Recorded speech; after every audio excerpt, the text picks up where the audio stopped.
decades ago, DryTech started with a strong emphasis on not wanting to be just a commodity roofing company. This is still true today, along with our major focus on customer service.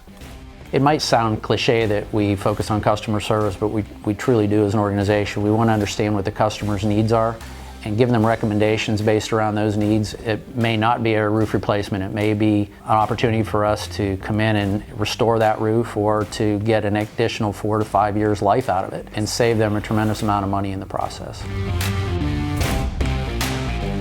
A guiding philosophy that we have and that we follow is we look at every roof as if it was our own building, our money. Knowing what we know in roofing, what would we do? DryTech has been very fortunate over the years, experiencing year-over-year sales growth since the start of the company. There's a lot that can be attributed to that success, though I believe that the key component is truly the people.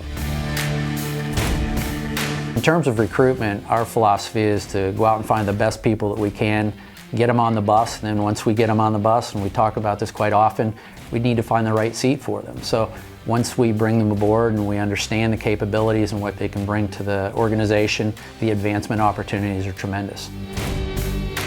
Our corporate office is in Troutman, North Carolina. It's about a half-hour north of Charlotte. We also have offices in Charleston and most recently Greenville, South Carolina. As we build to bring better service to the Carolinas, we're investigating additional cities for future expansion.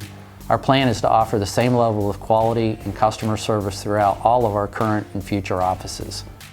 We continue striving to be leaders with an industry paradigm shift that focuses on safety, quality, and productivity in that order, while I believe most of the competitors focus on the productivity side first. We're very excited about the future of DryTech and what the next decade will bring to this organization.